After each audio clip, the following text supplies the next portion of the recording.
Tudo jóia mesmo? Mais uma aula de revisão. Isso mesmo. E hoje nós iremos revisar o quê? A nossa revisão será no componente de língua portuguesa. Então, tenha em mãos seu módulo 1, que nós iremos rever os conteúdos que foram trabalhados. Para iniciar, abra seu módulo 1 na página 20. Vamos lá? Na página 20. Então, o nosso primeiro conteúdo foi alfabeto. O conjunto de letras da língua portuguesa é chamado de alfabeto. O nosso alfabeto, ele é composto por 26 letras, sendo elas divididas entre vogais e consoantes.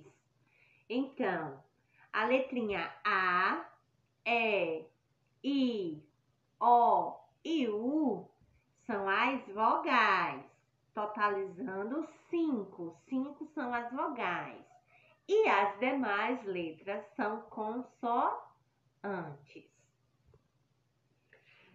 Então, dando continuidade, meus amores, as letras do alfabeto, elas são divididas também entre maiúsculas e minúsculas. As letras maiúsculas elas são usadas para iniciar o nome de pessoas, de países, de cidades, ruas, rios, estabelecimentos, títulos de livros, jornais, revistas. E as letras minúsculas são utilizadas para escrever nome de objetos, nome de coisas, nome de materiais escolares, etc. Então, quando eu falo aqui que o nome do rio, ele deve ser escrito com a inicial maiúscula, temos um exemplo claro, quando nós iremos escrever o nome Rio Paraguaçu, então, o nome deve se iniciar com a letra maiúscula, assim também como o nosso nome, o nome das pessoas. Dando continuidade, meus amores, as letras também, elas possuem uma ordem, exatamente, uma ordem. As letras do nosso alfabeto obedecem a uma ordem que nós chamamos de ordem alfabética. Ela é usada, por exemplo, para organizar os nomes da lista de chamada da classe. Por exemplo, na classe do primeiro ano, a lista de chamada, ela foi organizada em uma ordem, ou seja, o nosso alfabeto, ele não é aleatório, ele possui a ordem A, B, C, D, E, F, G e assim segue. Assim também, quando nós iremos organizar uma lista, nós procuramos sempre organizá-la na ordem do alfabeto. Primeiro colocar as palavras ou os nomes que começam com a letra A, depois que começa com a letra B, depois que começa com a letra C, e assim segue, seguindo a ordem do alfabeto. Estudamos também no componente de língua portuguesa, que, como eu falei, o alfabeto ele é dividido entre vogais e consoantes. Então, As vogais, quando as vogais elas se juntam, elas formam um encontro vocálico. O que é um encontro vocálico? É quando as palavras apresentam duas ou mais vogais escritas uma ao lado da outra. Temos vários exemplos. Por exemplo, na palavra boi. Quando eu falo ó boi, o O está ao lado do I, juntos. Então, o O e o I formam um encontro vocálico, ou seja, um encontro de vogais. Duas vogais juntinhas. Ou pode ser 3 vogais juntinhas, vai depender da escrita da palavra. Só existe encontro vocálico na palavra boi? Não. São inúmeras as palavras que possuem encontros vocálicos, como por exemplo, canoa, baú, mão, peão, entre outras. Estudamos também, meus amores, dando continuidade, que um acento, né? Um acento que pode modificar o som de duas letrinhas. Lembram dessa aula? Quem lembra qual é o nome desse acento? Isso, o nome dele se chama tio. Lembra que nós estudamos sobre o uso do tio?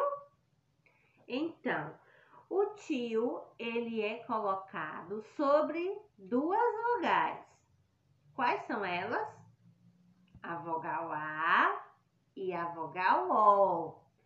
Quando ela vem em cima da vogal A, modifica o som da vogal, passa a ser E quando ele está sobre a vogal O, o som da palavra, som da letra da vogal passa a ser Então, quando o tio vem sobre essas duas vogais, ele modifica o som das mesmas. Ao escrever algumas palavras, utilizamos o sinal gráfico chamado tio, que pode acompanhar as vogais A e O, alterando o som das mesmas. Como, por exemplo, cão, rã, mamão, sabão, macarrão, balões. Perceberam como modifica o som dessas duas letrinhas, dessas duas vogais? Então, tudo isso acontece pelo uso do tio. Eu vou acentuar todas as vogais A e O? Nananina, não. Não são todas as palavras que possuem este sinal gráfico. Ele só é utilizado sobre algumas palavras, sobre as vogais em algumas palavras. Para isso, nós precisamos pronunciar a palavra e perceber se eu devo colocá-lo ou não. Dando continuidade, meus amores, estudamos também que as palavras, elas possuem sílabas. Ao falar uma palavra, pronunciamos os sons em partes. Cada uma dessas partes nós chamamos de sílaba. As palavras podem ser formadas por uma ou mais sílabas. Lembra que a Pró falou de batermos palmas ao pronunciar uma palavra para perceber como ela se separa ou a quantidade de sílabas que ela possui? Então, fica fácil, meus amores. Nós podemos bater palmas ou falar pausadamente. Assim, nós iremos perceber a quantidade de sílabas ou como esta palavra ela é composta.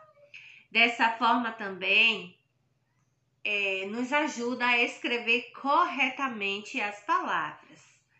Vou trazer um exemplo para vocês. Por exemplo, na palavra boneca, ao pronunciar pausadamente a palavra boneca, observe só. Boneca.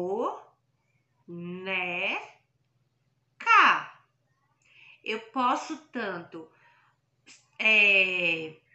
me ajudar na escrita da palavra, eu posso também perceber como a palavra ela é separada e quantas sílabas possui esta mesma palavra. Vamos ver o teste batendo palmas? Vamos lá? Boneca. Boneca. Quantas sílabas possui a palavra boneca? Exatamente, 3 sílabas. E eu pude perceber isso batendo palmas. Então, vocês também podem perceber outras palavras fazendo este mesmo teste das palmas, viu? Ou eu posso também falar pausadamente. Lembrando também, meus amores, que quando nós formamos uma frase ou a escrita de um texto, lembre-se, entre uma palavra e outra, sempre deve haver um espaço. As palavras, elas não podem ser escritas uma agarrada na outra ou muito próxima, muito juntinhas, umas juntinhas da outra. Então, entre uma palavra e outra, eu preciso de um espaço para que tenha uma organização, para que eu possa entender o que está sendo ali transmitido, escrito. Então, observem bem, não tenham pressa em fazer a sua avaliação, leia as palavras corretamente, caprichem, meus amores, viu? Observem os sinais, os encontros vocálicos, as letrinhas do alfabeto que nos ajudam tanto na leitura, na escrita. Ela é fundamental para nós, para o nosso aprendizado. Então, faça tudo com muito capricho, muita dedicação. Certo? Um beijo, ó. Um beijo bem gostoso e estudem!